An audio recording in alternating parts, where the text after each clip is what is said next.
My name is Ethan, and I am 27 years old. Just 3 weeks ago, I stood in the polished marble lobby of my corporate accounting firm, holding a single brown manila envelope that was about to completely destroy my entire family. While I was trying to build my career, pay off my own debts, and secure an honest future, my parents looked me dead in the eye and told me I was nothing but a paycheck to them. They demanded I hand over nearly half my salary to fund my 30-year-old brother's delusional, unemployed influencer lifestyle.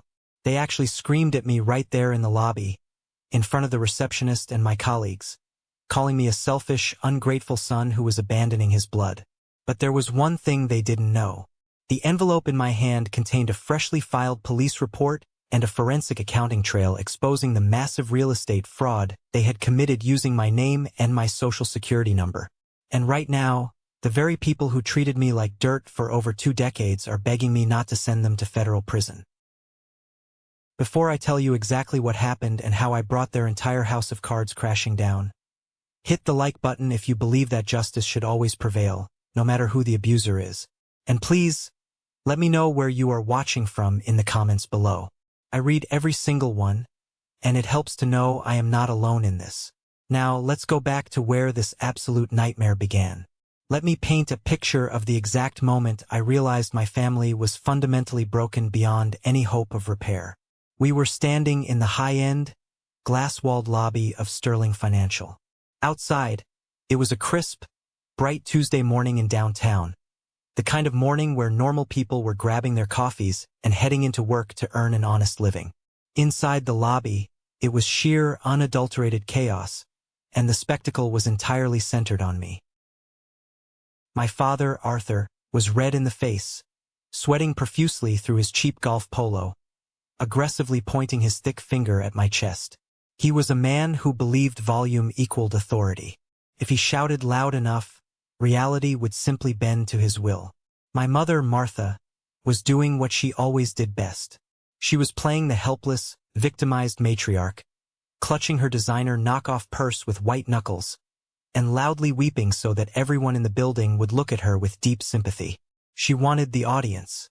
She thrived on it. And standing just behind them, entirely unbothered by the humiliation of his parents causing a public disturbance, was my older brother, Julian. He was filming the entire confrontation on his phone, holding it at a high angle to capture his own face reacting to the drama. Julian is 30 years old. He has never held a real job for more than 6 consecutive months. He calls himself a visionary crypto entrepreneur and a high-value lifestyle influencer. In reality, he is a grown man who lives absolutely rent-free in our parents' sprawling 4-bedroom colonial house, eating organic, imported groceries paid for entirely by me, while he waits for his magical big break to happen. The 3 of them had barged into my workplace, bypassing security by claiming a massive family emergency, because they realized their personal walking ATM had suddenly shut down. They thought they could embarrass me into submission. That was always their primary tactic. They thought that because I had always been the quiet, obedient, rule-following younger son, I would crumble the second they made a public scene. They assumed I would just pull out my phone, transfer the money into their account, apologize profusely for my rebellion, and go back to being their financial doormat just to avoid the humiliation of a public screaming match in front of my peers. They were profoundly wrong. As my father yelled about family obligations and my mother wailed about how I was breaking her fragile heart and ruining the family reputation, I just stood there. I didn't shake. I didn't lower my eyes to the floor like I used to when I was a teenager. I felt a strange, icy calm wash over my entire body. I looked at the 3 people who were supposedly meant to love, nurture, and protect me, and I realized I felt absolutely nothing for them anymore. The emotional well was entirely dry. The tension in that lobby felt worse than the bitterest divorce proceeding you could ever imagine. I held up the brown envelope.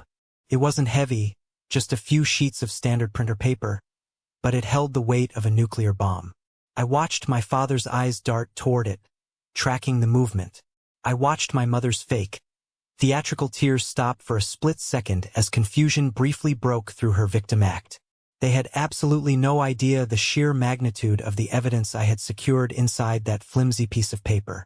They had no idea I had spent the last 72 hours auditing my own family with the ruthless, cold precision of a senior financial analyst preparing for a massive corporate lawsuit. But to truly understand how we ended up in that corporate lobby, to comprehend the sheer, breathtaking audacity of what they did to me, you have to understand the environment I survived for 27 years. You have to understand the slow, suffocating, daily reality of being the invisible workhorse in a family that only worships the golden child. You have to understand the mathematics of emotional abuse. I lived in the dining room. I want you to really process that statement for a second. Let it sink in. I am a 27-year-old senior financial auditor. I make a very comfortable salary, one that puts me in a strong tax bracket. I have zero consumer debt, a perfect credit score, and a solid career trajectory. And yet, my bedroom was a sectioned off, poorly lit corner of my parents' dining room in their oversized Connecticut suburban home. When people at work found out I still lived at home, they usually made wild assumptions. They assumed I was aggressively saving for a massive down payment on my own real estate property. Or maybe they thought I was paying off a mountain of student loans, or building a robust college fund for a future child. Some even thought I was staying home to act as a caretaker for ailing parents. None of that was remotely true. I lived at home because I was trapped in a financial and emotional hostage situation that I had been slowly conditioned to accept as my normal reality since I was a child. Every single month, on the first day of the month, I transferred exactly $900 into my parents' joint checking account. They aggressively labeled it as rent. But it wasn't rent. Rent implies a mutual contract. Rent comes with a door that locks to keep the world out. Rent comes with basic privacy and tenant rights. I had none of those things. My personal sanctuary consisted of a massive, heavy mahogany table that served as my desk, a rigid, high-backed antique chair that dug into my spine and ruined my posture during 10-hour work shifts, and a flimsy, decorative folding screen that offered absolutely zero soundproofing from the rest of the house. Meanwhile, Julian occupied the massive master bedroom upstairs. He had completely manipulated my parents 2 years ago into giving up their own bedroom, convincing them that he desperately needed the extra square footage for his content creation studio and lighting equipment. He didn't pay a single dime in rent. He didn't pay for his own groceries. He didn't even pay for his own car insurance or phone bill. Everything Julian did, no matter how lazy or unproductive, was framed as a crucial investment in his unlimited potential. Everything I did, no matter how hard I worked, was framed as a basic obligation to the family unit. My parents' entire world, their daily schedule, their financial decisions, all revolved around keeping Julian comfortable and happy. If Julian decided he needed a new $2,000 camera lens for his vlogs, my father would dip into his retirement savings without a second thought. If Julian demanded grass-fed, ethically sourced beef and imported spring water for his strict influencer fitness diet, my mother would drive 40 minutes across town to the specialty market, putting the exorbitant grocery bill on a high-interest credit card that she fully expected me to pay off at the end of the month. And then there was Aunt Susan. My mother's younger sister was a constant, looming presence in our house, always hovering around the kitchen island, always offering toxic advice dressed up as folksy wisdom. She knew exactly how unfair the dynamic was. She watched me pay the bills while Julian slept until noon. Sometimes, when my parents were out running errands for Julian, she would pull up a chair next to my makeshift dining room desk, pat my shoulder with a patronizing smile, and say things to keep me chained to the floor. "You are so remarkably strong, Ethan," Susan would say, her voice dripping with fake sympathy. "Your parents rely on you so much. You are the rock of this family. Julian is just a late bloomer. He is finding his creative path in a difficult world. You have to be the bigger person and carry the weight. Family is everything, Ethan. Blood is thicker than water." I used to believe her garbage. I used to think my endless endurance and financial bleeding was a sign of strong moral character. I thought if I just paid enough bills, fixed enough broken appliances, funded enough grocery runs, and kept my head down, my parents would eventually look at me with the same sheer adoration and respect they reserved for Julian. I thought I was paying off a debt for the gift of being born. I was trying to buy their love on a monthly installment plan, But love is not a subscription service you can purchase. The financial drain on my accounts was relentless and constant. Last summer, our electric bill tripled out of nowhere. The homeowners association started sending angry warning letters about a horrible, industrial humming noise coming from our attached garage. Julian had decided, in his infinite wisdom, to get into crypto mining. He bought 3 massive, power-hungry server rigs, running them 24 hours a day, 7 days a week. They generated a horrible, bone-rattling humming noise and enough heat to bake the entire first floor of the house. When the $600 power bill arrived in the mail, my father didn't ask Julian to cover his business expenses. He silently slid the envelope across the kitchen table to me while I was eating my cheap cereal. I paid it. I always paid it. I was the safety net that never broke. But the final breaking point, the moment the illusion completely shattered, didn't happen over money. It happened over basic human dignity. It was a Wednesday morning. I had a massive, career-defining Zoom presentation scheduled for 10 o'clock sharp.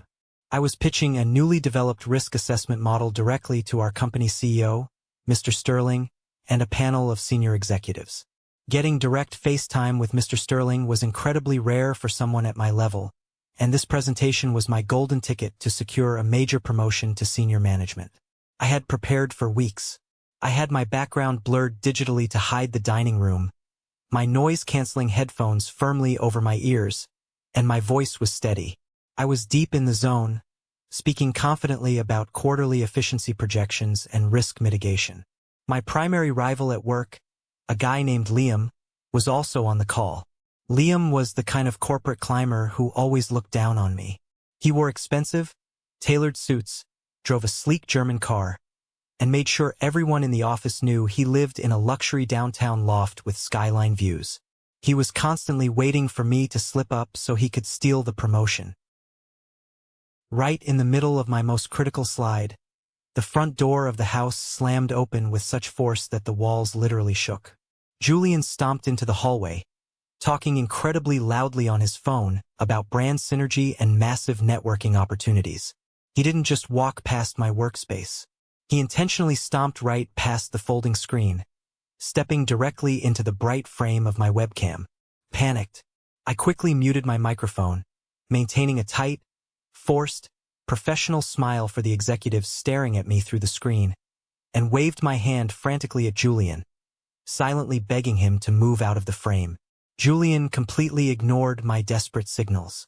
He pulled a set of heavy car keys out of the pocket of his designer sweatpants and threw them directly at my chest with a hard flick of his wrist. They hit my collarbone sharply and clattered loudly onto my laptop keyboard. "Move your garbage sedan," Julian demanded, his booming voice easily picking up on my microphone even though I tried to mute it in time. "I rented a Porsche for a lifestyle shoot today, and your piece of junk is ruining the aesthetic of the driveway. I need the natural lighting. Do it right now, Ethan. The sun is shifting." I froze. Time completely stopped. On the screen, Mr. Sterling stopped taking notes, his brow furrowing in deep confusion. Liam's camera feed showed him physically covering his mouth with his hand to hide a massive, arrogant, highly satisfied smirk. The other executives looked away, visibly uncomfortable with the domestic intrusion. I unmuted myself, my face burning with a humiliation so deep it felt like physical, searing pain. I apologized profusely to the executives, stammering out a lie about an immediate, unavoidable household emergency. I had to abandon the biggest, most important meeting of my professional life, stand up from my desk, and go outside in the freezing cold to move my 10-year-old Honda so my unemployed brother could take fake pictures sitting on the hood of a luxury sports car he didn't own and couldn't afford. When I finally rushed back inside and logged back into the meeting portal 10 minutes later, the room was empty. The meeting was over. My inbox chimed. It was a single, brief email from Mr. Sterling's executive assistant suggesting we reschedule the presentation for a later date when I could secure a more professional, reliable working environment. Below that email was a passive-aggressive message in the team chat from Liam, asking in front of everyone if I needed him to help me find a quiet coffee shop with free Wi-Fi so I wouldn't be interrupted by my family again. I sat at that mahogany dining room table, staring at the glowing screen of my laptop, and something deep inside my chest simply snapped. The lock turned. The illusion broke into a million unfixable pieces. I wasn't a supportive son. I wasn't the rock of the family. I was a hostage. I was an indentured servant. And the ransom they were demanding was my self-respect, my career, and my entire future. The very next day, I was sitting at my desk at the corporate office, trying to salvage the damage done to my reputation from the disastrous Zoom call, when my phone vibrated aggressively on the desk. It was a text message from my mother. There was no greeting. There was no asking how my ruined presentation went, or if my boss was angry. It was just a cold, clinical, calculated demand. Your father and I have thoroughly reviewed the household budget. Given Julian's upcoming rebranding phase and the rising cost of his dietary needs, household costs are rising significantly. Effective immediately, your monthly rent contribution to the family will be $1,600. $1,600. That was a massive $700 increase, delivered casually via a text message, for the grand privilege of sleeping in a room without a door and having car keys thrown at my face. I didn't reply to the text. I closed my laptop, packed my briefcase, drove home through the heavy evening traffic, and walked into a house that suddenly felt entirely different. The air inside the Colonial was thick, suffocating, heavily pressurized. My parents were sitting at the kitchen table, their hands folded neatly in front of them, waiting for me like a disciplinary committee ready to hand down a sentence. They had set up a literal family court. Julian was lounging horizontally on the expensive living room sofa in the next room, pretending to scroll aimlessly on his phone, but the volume on his video was completely muted. He was listening to every single word, waiting for the show to begin.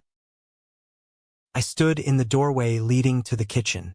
I absolutely refused to sit down at the table with them. $1,600, I stated, my voice completely flat, completely devoid of the usual anxiety I felt around them. That is almost double what I pay right now. For a dining room, for a space where I can't even conduct a business meeting without being humiliated.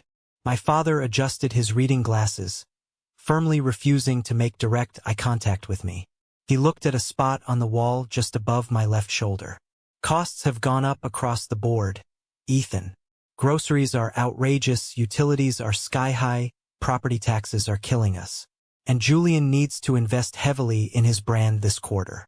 He needs premium server space, professional editing software, better equipment. We are a family unit. We support each other in times of growth. I do support you, I corrected him, keeping my tone deadly even. I pay the massive electric bill for his ridiculous crypto miners that yield nothing. I buy the expensive, organic groceries he eats every single day. I pay the upgraded internet bill. You want me to hand over nearly half my take-home salary so he can rent more luxury Porsche cars for fake Instagram photos while I sleep on a folding cot in the dining room. How dare you speak to us like that? My father barked, suddenly slamming his heavy fist onto the wooden table. The coffee mugs rattled violently. It was a sudden, aggressive, physical gesture designed specifically to make me flinch, to remind me of his physical dominance. After everything we have given you, we put a solid roof over your head. We fed you. We raised you. This is how you repay our years of sacrifice. With this disgusting, calculated selfishness? With greed? My mother instantly chimed in on cue, her voice going shrill and trembling with highly practiced, fake emotion. You are so incredibly ungrateful, Ethan. You make good money at that fancy firm of yours. Why do you have to be so greedy with your own flesh and blood? Why can't you just help your older brother when he needs you most? Family requires sacrifice, Ethan. It requires giving until it hurts. From the living room, Julian let out a short, sharp, mocking laugh. Told you he was a stingy cheapskate, he called out, his voice dripping with condescension. I looked at my father's red, angry, pulsing face. I looked at my mother's manipulative, weaponized tears forming perfectly in the corners of her eyes. For 27 years, this exact, synchronized combination of intense guilt and explosive rage had kept me perfectly in line. Whenever they pulled this specific routine, I would panic internally. I would immediately apologize for being selfish. I would open my wallet, write the check, and hand over my peace of mind just to restore the fragile equilibrium of the household. But tonight, the invisible script we had followed for decades had completely changed. I looked at them, and I didn't see my parents anymore. I saw a parasitic, failing system desperately trying to protect its primary host. In behavioral psychology, there is a specific phenomenon known as an extinction burst. It happens when a toxic person or a manipulator realizes that their usual tactics, the yelling, the guilt-tripping, the physical intimidation, are absolutely no longer working on their victim. Instead of accepting the new boundary, they aggressively escalate the abuse. They scream louder, they push harder, they become completely unhinged, desperate to force the old, comfortable system back into place. They weren't furiously angry because I was being unreasonable. They were absolutely terrified because the ATM was finally asking for a receipt. They knew deep down that, without my constant financial compliance, their entire house of cards would collapse instantly. I am not sacrificing my financial future, my career, and my sanity so Julian can play pretend influencer on the internet, I said quietly, the volume of my voice contrasting sharply with their yelling. My father stood up rapidly, knocking his heavy wooden chair back onto the floor with a loud crash. You will pay the $1,600 on the first of the month, or you can pack your bags and get out of my house tonight, he roared, pointing toward the front door. It was an entirely empty threat. He knew perfectly well I had nowhere else to go on a random Thursday night. He fully believed the sheer terror of sudden homelessness would break my resolve and force me back into submission. I didn't argue with his logic. I didn't raise my voice to match his. I didn't defend my position or point out the blatant hypocrisy of Julian living there for free. I just looked at him, nodded my head slowly, and said one single, terrifying word. Okay. My mother blinked rapidly, totally thrown off balance by my sudden, calm capitulation. The tears stopped instantly. Okay? She repeated, her voice laced with sudden uncertainty. Okay? I said again, my voice smooth as glass. I turned my back to them, walked down the hallway, and walked right out the front door into the cold night air. I needed space to breathe. I got into my old sedan, drove a few miles away, and pulled over in a desolate, poorly lit strip mall parking lot. My chest was tight, my hands gripping the steering wheel until my knuckles turned bright white. I needed someone to talk to, someone who intimately understood the twisted family dynamic but could perhaps offer some objective comfort or mediation. In a moment of lingering weakness, I made a massive, critical mistake. I called Aunt Susan. She picked up on the second ring. I poured my heart out into the phone. I told her in detail about the ruined corporate meeting, the Porsche keys thrown at my face, the cold text message, the insane, extortion-level demand for $1,600 in rent. I expected her to finally drop the act and agree that my parents had finally gone way too far, that this was financial abuse. Instead, the warm, folksy tone completely vanished from her voice. Her voice dropped to a cold, harsh, deeply serious whisper that chilled me to the bone. Ethan, you need to stop being so incredibly dramatic and just pay the damn money. I froze in the driver's seat. What did you just say to me? Listen to me very carefully, Aunt Susan hissed through the speaker. Your parents are under an incredible amount of stress right now.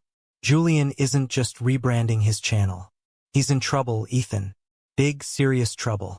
They desperately need that specific amount of money to cover some very serious, very private legal expenses. You make a great salary. Stop complaining like a child and step up for your family. If you don't pay this money immediately, you are going to completely destroy your parents' lives. Before I could ask a single follow-up question, she abruptly hung up on me. The line went dead. I sat alone in the dark, freezing car, listening to the absolute silence of the empty parking lot. My own aunt, the woman who had played the sympathetic, understanding listener for years, was deeply entrenched in the machinery of my abuse. She wasn't a secret ally. She was the warden helping to keep me locked in the financial cell. And her sudden slip of the tongue, mentioning Julian being in big, serious trouble and private legal expenses, sparked a massive, brilliant fire in my analytical brain. I wasn't just a discarded, unloved son anymore. I was an aggressive corporate auditor who had just caught the faint, undeniable scent of cooked books. I put the car in drive, and the quiet, obedient, suffering Ethan died permanently right there in that parking lot. The next 3 days were a masterclass in silent, calculated warfare. I didn't pack my bags that night. Packing bags makes noise. Packing signals intent. It gives the enemy time to react, to block the door, to steal my laptop, or to manipulate me further. Instead, I went to work on Friday morning acting as if absolutely nothing had happened. I was pleasant, I was compliant, I was invisible. The moment I got to the office, I pulled my best friend and closest colleague, Marcus, into an empty, soundproof conference room.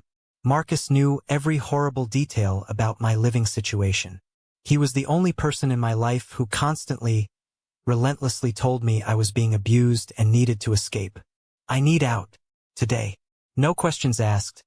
I told him, my voice completely steady. Marcus didn't ask a single question. He didn't hesitate. He immediately pulled out his phone and called a close contact of his, a property manager named Chloe, who ran a newly renovated, highly secure loft building downtown, miles away from my parents' suffocating suburban bubble. By my lunch break, I was touring a secure, one-bedroom unit on the 3rd floor. It had thick, exposed brick walls, heavy deadbolt locks, a modern kitchen, and most importantly, absolute, glorious silence. I signed the 12-month lease right on the hood of Chloe's car in the parking garage, immediately transferring my entire emergency savings fund to cover the first month, last month, and a hefty security deposit. I didn't even wince at the massive deduction from my bank account. Freedom is highly expensive, but the alternative was going to cost me my actual life. The physical move out of my parents' house was a highly coordinated military operation. I couldn't just hire a loud-moving truck. My parents would throw a massive tantrum, physically block the door, call the police and claim I was stealing their property, or violently destroy my belongings. So, I used their own massive vanity and desire for good optics against them. I brought home dozens of empty, flattened cardboard boxes from the corporate office. When my father aggressively asked what I was doing, stepping over a pile of boxes in the hallway, I smiled politely and told him our corporate office was running a massive charity clothing and appliance drive for the upcoming holidays, and I had volunteered to be in charge of gathering donations. My parents beamed with pride, nodding approvingly.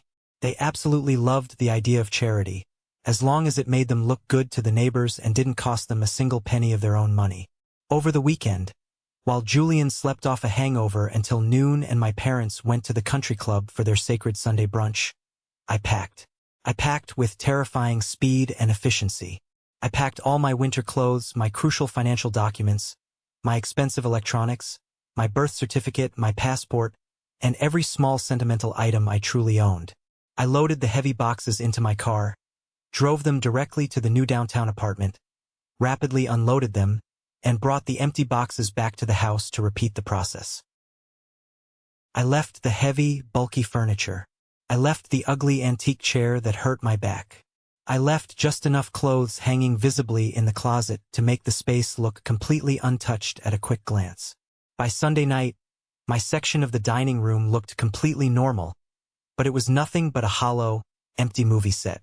I was already a ghost. On Monday night, I sat cross-legged on the bare hardwood floor of my new, empty living room. I had a mattress on the floor, a single lamp casting a warm glow, and my laptop. I had successfully escaped the physical prison. The extraction was 100% complete. But my mind couldn't rest. The highly analytical side of my brain, the exact side that audits complex corporate ledgers and catches multi-million-dollar discrepancies for a living, kept snagging on one highly specific, deeply irritating detail. $1,600. It was such a ridiculously arbitrary, specific number. If my parents just wanted to bleed me dry out of pure greed, they would have asked for an even $1,500, or pushed for an even $2,000. $1,600 wasn't a random emotional demand pulled out of thin air. It was a calculated mathematical requirement. It was a specific bill that needed to be paid. I opened my laptop. The cool glow of the screen lit up the dark, empty room. I logged into my various bank accounts. Everything was secure, passwords changed, two-factor authentication enabled. Then I accessed the major credit monitoring bureaus.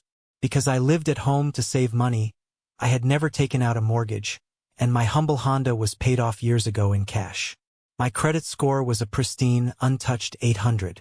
I pulled my comprehensive, detailed credit report, expecting to see absolutely nothing but my single, low-balance credit card and my old, fully paid-off student loans. I scrolled past the clean payment history, past the minimal hard inquiries, and then my stomach completely plummeted to the floor, leaving me breathless. There, sitting like a venomous snake hidden in the middle of the digital page, was an active, massive, secured debt. It was a home equity line of credit. A HELOC. Origination amount, $60,000. Origination date, exactly 3 years ago. Current status, delinquent, 90 days past due. Pre-foreclosure warning active. I stared at the glowing screen, my blood instantly turning to ice in my veins. I had never signed a mortgage document or a HELOC application in my entire life. 3 years ago, I was working 80-hour weeks, studying frantically to pass my final accounting certification exams. I certainly didn't borrow $60,000 against a piece of suburban real estate I didn't even own. My fingers flew across the keyboard. I clicked deeper into the portal, tracing the loan details back to the originating banking institution. It was the exact local branch my parents had used for 30 years. I knew my mother's security questions by heart. She used the same ridiculous password and answers for absolutely everything. I securely logged into the bank's digital document portal and pulled the original, scanned PDF application for the HELOC, and there it was, staring right back at me in black and white. Primary borrower, Arthur. Cosigner, Ethan. I zoomed in heavily on the signature line at the bottom of the digital document. It was a clumsy, shaky, tracing paper forgery of my distinct handwriting. They had intentionally and maliciously used my pristine, perfect credit score to secure a massive loan against their house because their own credit was completely destroyed by years of funding Julian's lifestyle. But where did $60,000 vanish to? Julian's crypto mining rigs were expensive, but they didn't cost 60 grand. I pulled the transaction history on the loan. The money wasn't withdrawn slowly over time. It didn't go to a legitimate business account for a startup.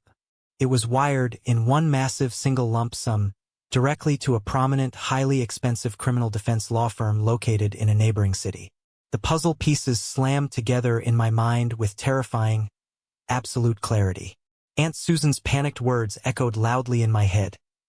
Julian is in big, serious trouble. Private legal expenses. 3 years ago, Julian had briefly vanished for 2 months on what my parents aggressively marketed to the family as a spiritual retreat in Europe to find himself. He hadn't gone on a retreat. He hadn't left the state. He had been arrested. He had faced serious, heavy felony charges, highly likely tied to his shady, unregulated crypto dealings or some massive fraud scheme, and my parents had stolen my identity, illegally mortgaged their own home, and drained $60,000 of fake equity to buy him a high-powered, ruthless lawyer to keep their precious golden child out of a federal prison cell. And now the money was entirely gone. The grace period had ended. The loan was actively defaulting. I looked at the minimum monthly payment required by the bank to keep them from instantly foreclosing on the colonial house. $1,600. They weren't asking for rent. They weren't asking for grocery money. They were violently trying to force me, through guilt and manipulation, to pay the monthly installment on the massive debt they had fraudulently, illegally taken out in my own name to save the brother who threw car keys at my head. I gently closed the laptop. The silence of my new apartment felt heavy, charged with violent electricity. I wasn't just a tragic victim of toxic parenting anymore. I was the primary victim of a massive federal financial crime. I didn't cry. I didn't panic. I didn't feel an ounce of fear. I reached for my cell phone, found the direct, non-emergency number for the local police department's fraud division, and requested an immediate, in-person meeting with a financial crimes detective for the very next morning. The storm wasn't just coming anymore. The storm was already here, and I was going to make absolutely sure it wiped them completely off the map, leaving nothing but scorched earth behind. I thought the absolute worst part was discovering the ultimate betrayal on paper. I was so incredibly, foolishly wrong. The real nightmare was what happened when they realized I knew, and they cornered me at my office to silence me. The morning after I discovered the massive, life-altering real estate fraud committed in my name, I did not go straight to the corporate office. I woke up in my new, silent apartment long before the sun even considered rising over the city skyline. I brewed a pot of incredibly strong black coffee in my pristine, quiet kitchen. I sat at my new counter and spent 2 uninterrupted hours perfectly organizing my evidence. I printed every single digital document, every time-stamped login log, every wire transfer receipt, and the forged home equity line of credit application. I placed them inside a crisp, brown manila envelope. That envelope felt heavier than a brick of solid lead. It contained the complete, undeniable destruction of my entire family unit. At exactly 7 in the morning, I drove my 10-year-old sedan out of the secure parking garage and headed directly to the downtown precinct of the local police department. The air outside was freezing, a bitter, biting cold that perfectly matched the absolute numbness spreading through my chest. Walking into a police station to officially report your own flesh and blood for a federal financial crime is an experience that permanently alters your brain chemistry. You cross an invisible boundary line, and you can never ever go back. The air inside the precinct smelled like stale, burnt coffee, harsh industrial floor cleaner, and decades of human misery. I bypassed the main desk and asked specifically for the Financial Crimes Division. I was escorted to a cramped, windowless office where I sat across a battered metal desk from Detective Vance. He was a seasoned, tired-looking veteran who looked like he had seen every possible, twisted variation of human greed and betrayal. He did not offer me a warm smile. He offered me a notepad and a pen. I laid the documents out on the scratched metal table between us, lining them up with the meticulous precision of a senior corporate auditor. I walked him through the timeline. I showed him the forged application. I showed him my pristine credit report. I showed him the wire transfer receipts proving the $60,000 went directly to a high-powered, incredibly expensive criminal defense law firm located in Stamford. Detective Vance did not show much outward emotion, but when he leaned in and closely examined the incredibly sloppy, tracing paper forgery of my signature on the primary loan document, he slowly shook his head in absolute, undeniable disgust. He leaned back in his creaky office chair, crossed his arms over his chest, and looked me dead in the eye. He explained to me the cold, brutal, unyielding reality of the legal situation I was initiating. He told me that this was not a simple family dispute that could be resolved over a tense Thanksgiving dinner. This was a severe felony. It involved wire fraud, identity theft, and massive bank fraud. He warned me that pursuing a federal lawsuit or pushing for severe criminal charges against my own parents would permanently, violently destroy the family unit. He asked me, with complete seriousness, if I was emotionally prepared for the absolute reality of seeing my own mother and father handcuffed, prosecuted, and potentially facing serious time in a federal prison. I did not blink. I did not look away. I looked right back at Detective Vance and told him that they had already destroyed our family unit 3 years ago when they maliciously sold my financial future and my perfect credit score to protect a criminal. I told him I was not their son anymore. I was their victim and I demanded full prosecution. I signed the official, binding police report. I handed over my spotless credit history. I gave the department absolutely everything they needed to start issuing immediate subpoenas to the banking institution. When I finally arrived at Sterling Financial later that morning, the corporate environment felt completely different. The polished marble floors, the quiet hum of productivity, the respectful nods from my colleagues, it all felt like a safe harbor. I felt incredibly light. I had the brown manila envelope tucked securely under my arm. I walked to my desk, booted up my computer, and began working on a highly complex corporate tax audit. I was completely, deeply focused. I was in total control of my environment and my future. But toxic, manipulative people absolutely despise losing control. They cannot handle a vacuum of power. They cannot comprehend a reality where their primary target suddenly stops responding to their demands. By 10 o'clock in the morning, my cell phone began to light up on my desk. First, it was my mother. I watched the screen flash her name, watched it ring until it went straight to my voicemail. Then my father called. Then Julian called from his phone. They called in a frantic, relentless, highly aggressive digital drumbeat. When I completely ignored the endless barrage of phone calls, the text messages started pouring in, vibrating against the wood of my desk.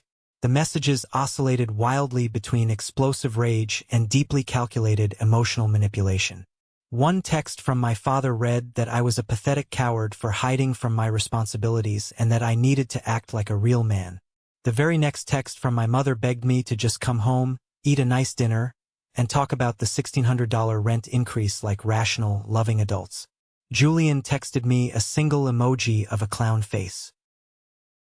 They had absolutely no idea that I knew about the real estate fraud. They had no idea I had just spent 2 hours with a financial crimes detective. They just thought the obedient, quiet ATM had temporarily malfunctioned and simply needed to be kicked a few times to start dispensing cash again. They thought I was just throwing a minor tantrum over a rent increase.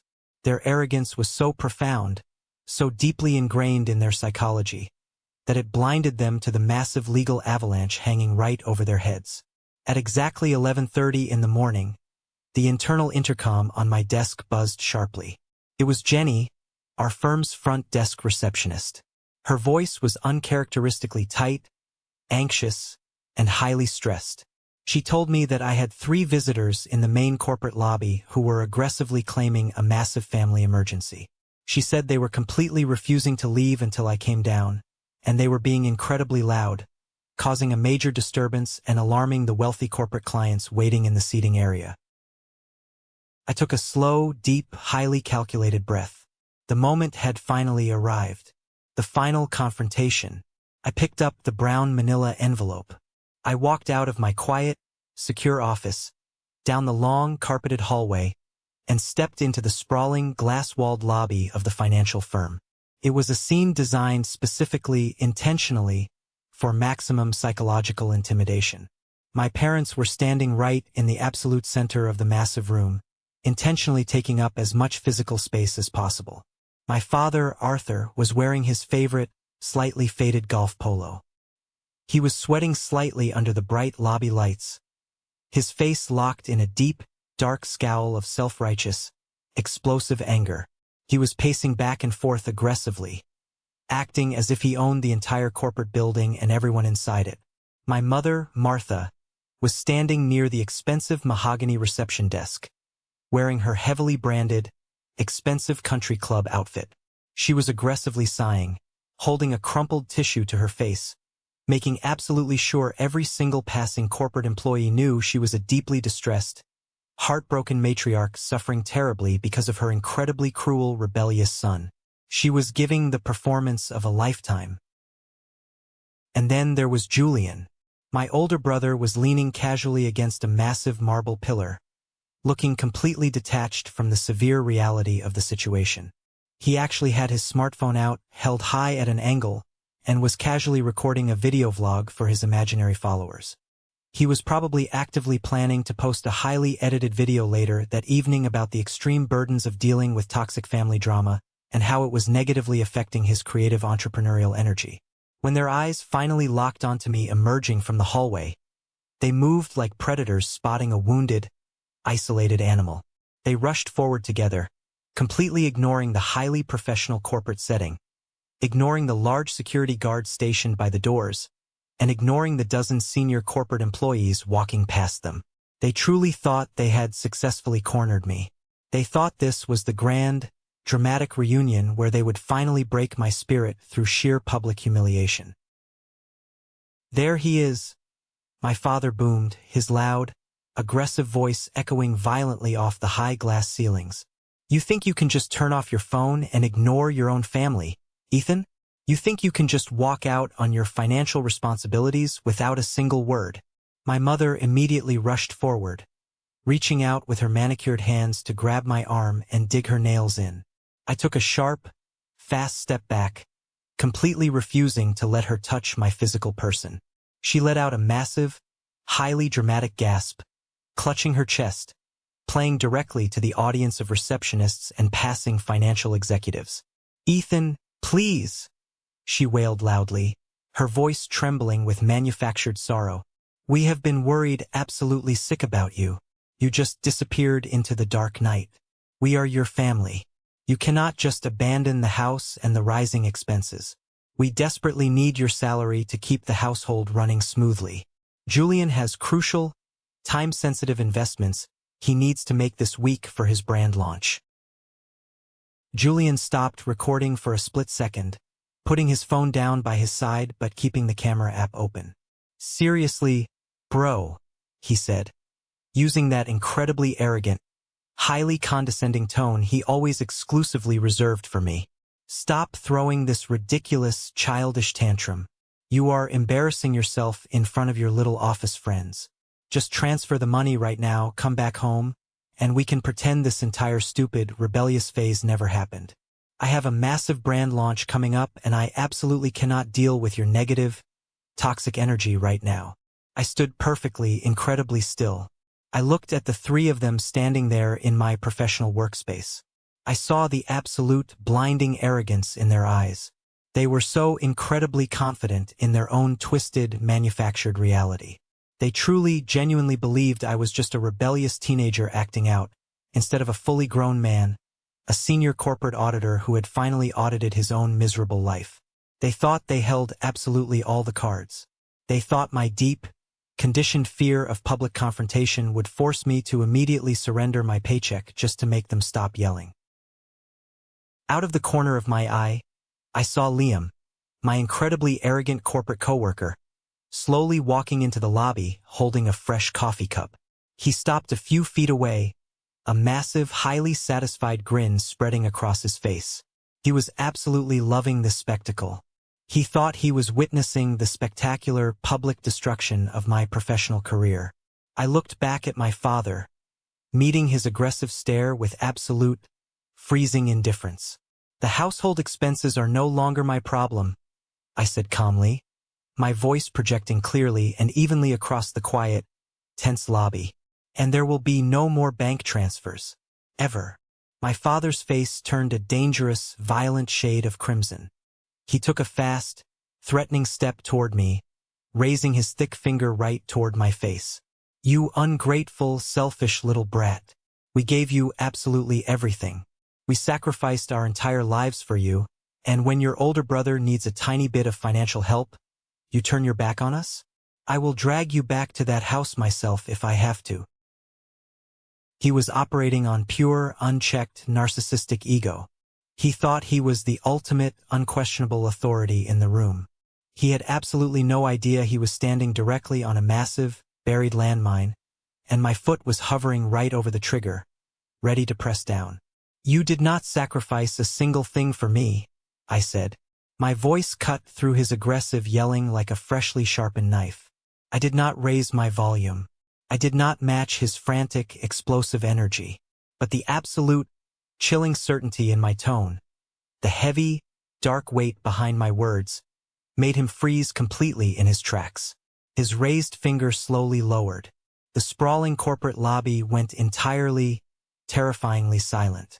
Even the quiet, constant murmur of the reception desk stopped completely.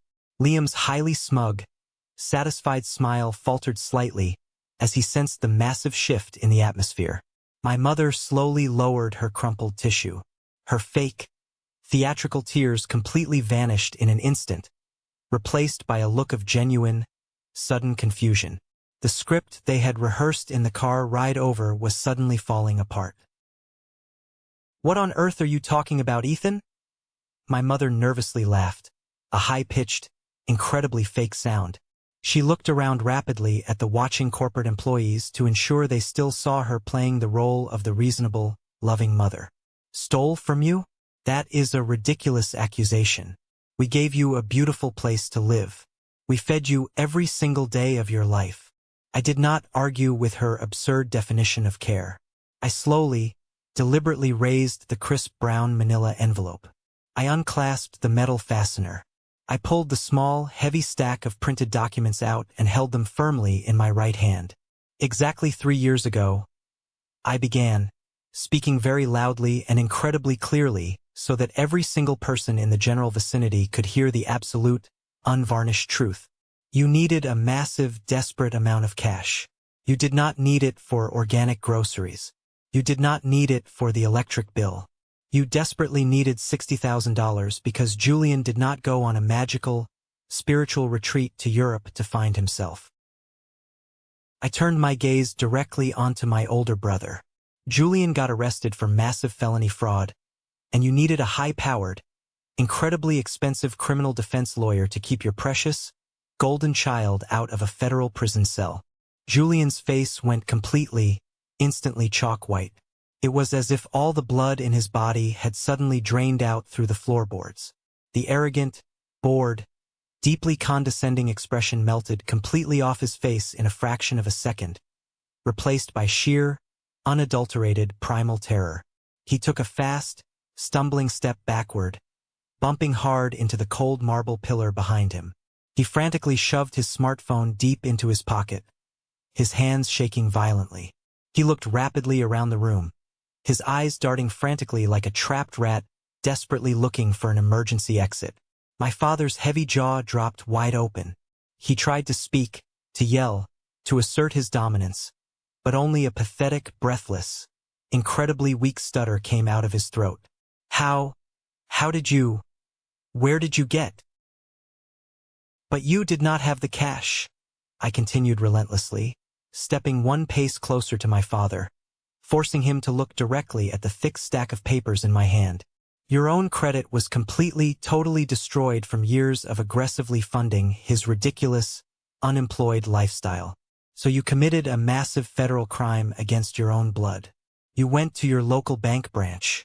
You took out a massive home equity line of credit against your suburban real estate. And you intentionally, maliciously forged my signature as the primary cosigner to secure the interest rate because my credit score was absolutely perfect. I aggressively slapped the printed PDF copy of the forged loan application directly onto my father's chest. He instinctively fumbled with it, grabbing the paper. His hands were shaking so violently that the paper audibly rattled in the quiet lobby. He stared down at the clumsy, jagged, highly illegal tracing of my name. You mortgaged my entire financial future, I said, the deep, suppressed anger finally vibrating heavily in my chest. You committed severe identity theft against your own youngest son to pay for the crimes of your oldest. And now the money is completely, entirely gone. The loan is exactly 90 days delinquent. The bank is currently preparing for full real estate foreclosure. That is the exact reason why you suddenly demanded $1,600 a month via a text message. It was never about rent. It was the exact monthly installment on the massive debt you stole from me to save him. My mother let out a horrific, guttural, animalistic gasp. She stumbled backward violently, her high heels slipping on the polished marble. She had to violently grab the heavy wooden edge of the reception desk just to keep from collapsing entirely onto the floor. "Ethan, please," she whispered, her voice cracking with genuine, absolute, overwhelming panic. The theatrical mask was completely gone. "Please, I am begging you. Keep your voice down. People in the office are looking at us. We were just trying to protect the family unit. We had to help Julian. He is your brother. He has a future. He has a massive brand. A criminal record would have ruined his entire life." "And I don't?" I asked her. The question hung in the cold, heavily air-conditioned air of the corporate lobby. It was simple. It was sharp. And it was completely, utterly devastating. They did not answer me. They simply could not answer me. Their silence was the absolute, final confirmation of my entire existence in that family. My future was always expendable. Julian's future was always paramount. Suddenly, a calm, deeply authoritative, booming voice echoed down the main hallway behind me. "Is there a serious problem out here, Ethan?" I turned around slowly. It was Mr. Sterling, the highly respected CEO of the financial firm. He had walked out of his private executive elevator and had stood silently in the hallway, witnessing the entire second half of the brutal confrontation. He was flanked immediately by two massive, highly trained corporate security guards. He walked forward, looking at my parents and my brother with an expression of pure, icy professional disdain. "Mr. Sterling," I said, maintaining my rigid professional composure despite the massive amounts of adrenaline coursing fiercely through my veins, "I sincerely apologize for the public disturbance. These individuals were just leaving the premises. My father, deeply desperate and totally out of his depth in this high-powered environment, tried to appeal directly to my boss man-to-man. Sir, please, you need to understand the context here. This is a highly private family matter. My son Ethan is currently having a severe mental breakdown. He is confused. We are just trying to safely get him the medical help he desperately needs." Mr. Sterling did not flinch. He looked directly into my father's desperate eyes, his own gaze terrifyingly unforgiving. "I heard exactly what your son just said," Mr. Sterling stated, his voice ringing with absolute authority. "Massive identity theft and federal real estate fraud are not private family matters. They are highly severe federal offenses. Ethan is one of my absolute brightest, most reliable senior analysts. If you or anyone in your family ever set foot inside my corporate building again, or if you ever attempt to harass my employee on company time, I will personally have my highly aggressive corporate legal team bury you so deeply in civil litigation you will never, ever see the light of day again. Security, escort these 3 individuals off the premises immediately. Do not let them stop to talk." The 2 massive security guards stepped forward instantly, moving with highly practiced, intimidating precision. I turned back to my parents for one final, defining moment. I pulled the second heavy document from the manila envelope. It was the officially stamped, officially filed police report from Detective Vance at the Financial Crimes Division.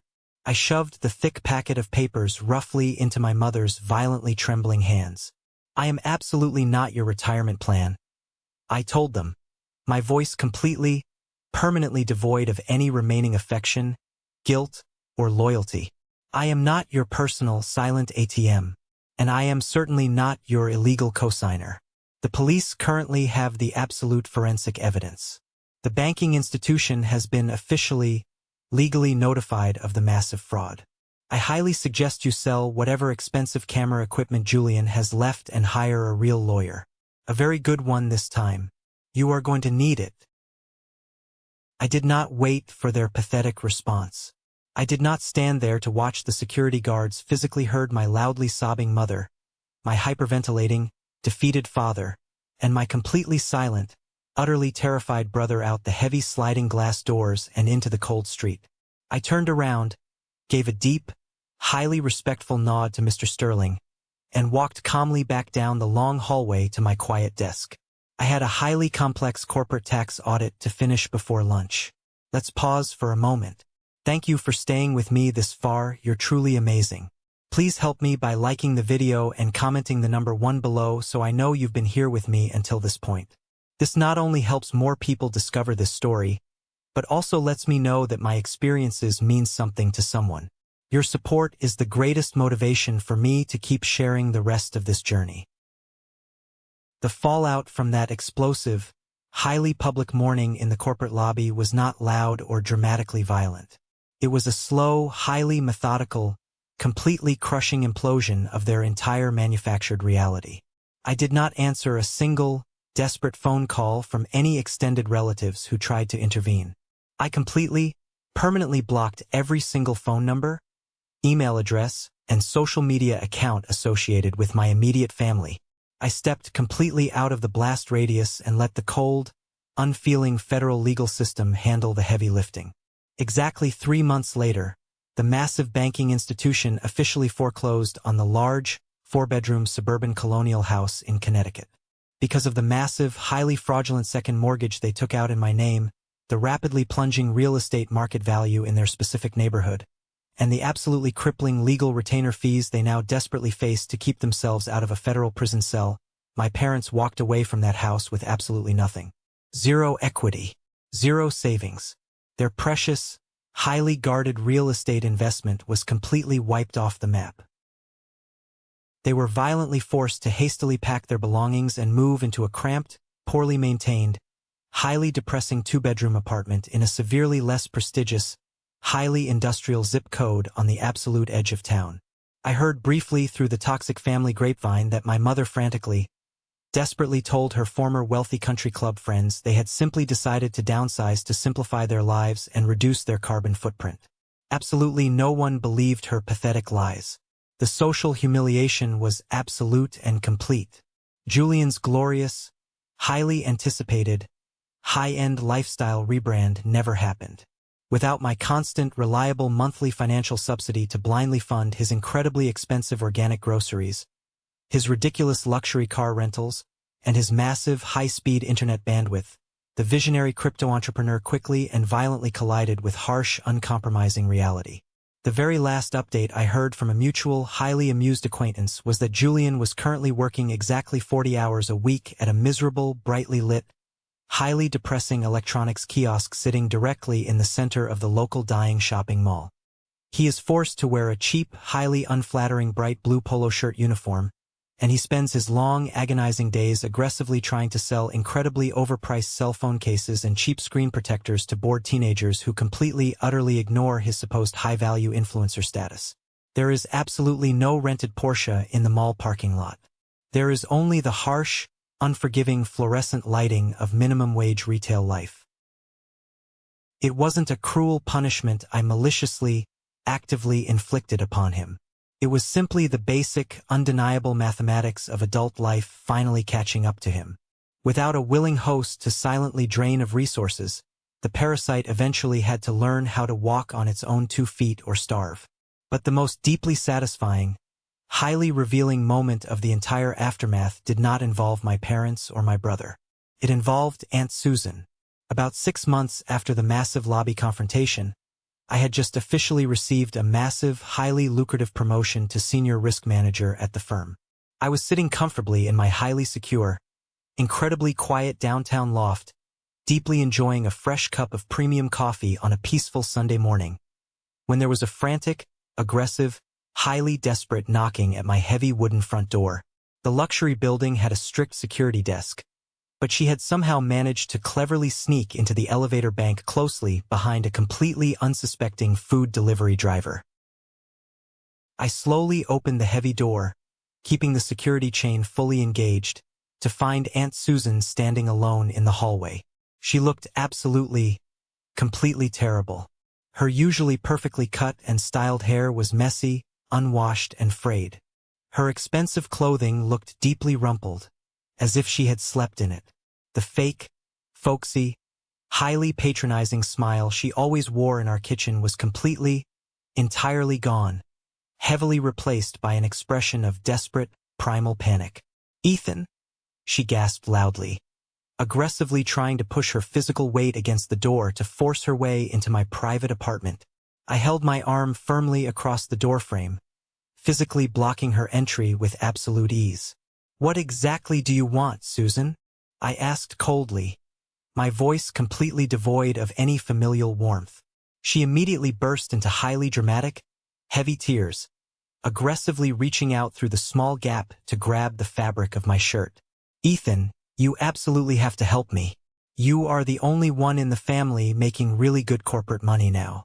Arthur and Martha, they completely ruined me. They destroyed my life." I raised a single eyebrow, keeping my posture incredibly rigid and highly defensive. "Explain yourself. When the bank officially foreclosed on their house, and the federal police started investigating the identity fraud, your father came crying to me?" She sobbed uncontrollably, aggressively wiping her running nose with the back of her hand. "He begged me for a massive personal loan to pay for their elite criminal defense lawyers. He completely swore on his life he would pay me back the moment they sold the house. But the bank took absolutely everything. They legally drained my entire joint savings account. Ethan. They took the massive college fund I had carefully set up for my own kids. My husband found out yesterday, and he is actively threatening me with a highly vicious, incredibly public divorce because I secretly gave away our entire life savings to save Julian from prison. You have to give me a massive loan, Ethan. Just a small financial bridge loan to keep my fragile marriage together. You owe the family. You owe me for trying to keep the peace. I stared at her through the narrow gap in the doorway. This was the exact same woman who had coldly, viciously told me on the phone in that dark parking lot to stop complaining like a child and simply pay the massive extortion money. This was the woman who absolutely knew about the federal fraud all along, who clearly knew Julian was a convicted criminal, and who actively, maliciously tried to force me to be the silent sacrificial lamb to completely protect their toxic, highly illegal ecosystem. And now, precisely because the violent beast she had willingly helped feed had finally turned around and viciously bitten her, she fully expected me to act as her personal financial savior. I do not owe this toxic, highly abusive family a single damn thing, I said softly, my voice completely even. You actively helped build that massive house of cards, Susan. You handed them the glue. Now you get to live directly in the wreckage. I stepped back deliberately, looked her dead in the terrified, wide eyes, unhooked the chain for a fraction of a second, and firmly slammed the heavy wooden door directly, violently in her face. I immediately engaged the heavy steel deadbolt with a loud, highly satisfying click. I stood completely still and listened to her sob loudly in the hallway for exactly 2 minutes before the building security guard finally arrived and forcefully escorted her off the private premises forever. That same evening, as the bright, beautiful city lights flickered warmly outside the large, floor-to-ceiling windows of my spacious loft, I sat down comfortably at my clean kitchen island. It was completely, beautifully silent. There were absolutely no aggressive demands for my hard-earned money. There were no heavy car keys being violently thrown at my head. There was just the gentle, highly comforting hum of my own expensive refrigerator, a refrigerator I had proudly bought with my own honest corporate salary, filled completely with healthy food I personally chose to eat. I opened my laptop. I did not log into my various bank accounts to anxiously check for fraudulent, illegal charges. I did not check my pristine credit score out of sheer, deep-seated panic. I opened a highly specific, carefully hidden Excel file I had meticulously created months ago during my darkest hours in the dining room. I had accurately titled the file The Ledger. Inside that digital spreadsheet, I had meticulously, obsessively listed every single solitary financial contribution I had ever made to my parents and my brother over the last 5 excruciating years. I had listed the massive monthly rent payments, the highly inflated utility bills I was forced to cover, the incredibly expensive organic groceries, the emergency car repairs I fully funded, the high-speed internet upgrades, and the endless, random personal loans to Julian that were never, ever repaid. In column A, the detailed numbers stretched down the screen for hundreds and hundreds of rows, totaling a staggering, deeply sickening, massive amount of money. In column B, directly adjacent to the expenses, I had originally planned to carefully list the return on my massive investment. The genuine emotional support, the basic, fundamental gratitude, the warm feeling of safety and unconditional love a functional family is supposed to naturally provide. Column B was completely, entirely, permanently blank. Not a single entry. We are constantly, relentlessly taught by mainstream society, by highly romanticized movies, and by highly manipulative relatives that permanently cutting off your own toxic family is the ultimate, unforgivable failure. We are aggressively told that blood is thicker than water, that it is an act of unspeakable, deeply selfish cruelty to legally and emotionally walk away from the people who physically raised you. But that is a massive, highly dangerous, deeply toxic lie told exclusively by the people doing the taking. When one side gives absolutely everything, their hard-earned money, their physical labor, their mental sanity, their perfect credit score, and the other side gives absolutely nothing but endless, highly aggressive demands and illegally forged signatures, that isn't a family relationship. It is an emotional and highly illegal financial embezzlement scheme. Sometimes the absolute most profound, deeply loving thing you can possibly do for yourself, and ironically even for them, is to permanently, forcefully stop funding the massive dysfunction. By completely, legally closing the Bank of Ethan, I forcefully forced them to finally face the devastating, highly uncompromising reality of their own balance sheet. I forced them to actively live within their actual limited means, both emotionally and financially. Maybe sitting miserably in that cramped, depressing apartment, they will finally learn the concept of personal accountability. Maybe Julian will finally learn the actual value of a hard-earned dollar standing at that miserable mall kiosk. Or maybe they will just remain deeply bitter, angry, and resentful forever. But the absolute, undeniable beauty of my new, highly secure life is that their personal growth, or their ultimate failure, is absolutely no longer a variable in my mathematical equation. I realized sitting there, staring at the bright screen, that genuine self-worth is not something you have to actively, constantly earn by continuously overpaying your dues to people who deeply disrespect you. You absolutely cannot mathematically buy your way into being genuinely, unconditionally loved. You cannot lease basic human respect on a monthly payment plan. Self-worth is a highly valuable, inherent asset you already completely own from the exact moment you are born into this world, and it is your absolute sole responsibility to aggressively, legally protect it from anyone who tries to treat it like a highly liquid asset to constantly drain for their own selfish benefit. Breaking the horrific, generational cycle of severe financial and emotional abuse wasn't just about saving my perfect credit score or keeping my lucrative corporate promotion at the firm. It was the ultimate, defining, highly empowering act of self-love. It was the exact perfect moment I looked in the mirror and finally decided that my own future, my own happiness, and my own absolute peace of mind were finally worth heavily investing in. I looked at the massive, staggering total at the absolute bottom of the digital spreadsheet. The heavy physical weight of that specific number had defined my entire miserable existence for so incredibly long. I dragged my mouse and highlighted the entire digital document. I did not save a backup copy to a hard drive. I did not cautiously archive it in a hidden desktop folder just in case. I firmly pressed the delete key. The massive wall of numbers completely vanished in an instant. The screen went pure white. It was just basic pixels on a digital monitor, but it felt exactly like taking a massive, deep, life-saving breath of clean oxygen after being violently held underwater for 27 long years. I was sitting completely alone in my large apartment, but for the very first time in my entire adult life, I wasn't lonely. I was completely, undeniably solvent. I was heavily protected. I was safe. If you are listening to my voice right now, and you have ever had to completely, brutally audit your own toxic family just to actively save your own sanity, or if you are currently drowning in the heavy, manufactured guilt of setting necessary, rigid boundaries with highly abusive parents, I desperately need you to hear this loud and clear. You are absolutely not a retirement plan. You are not a convenient college fund for a lazy, entitled sibling. You are not a human walking ATM machine. You are a highly valuable person who fundamentally deserves respect simply for existing. Stop paying the emotional ransom. Have you ever faced something similar with your own family?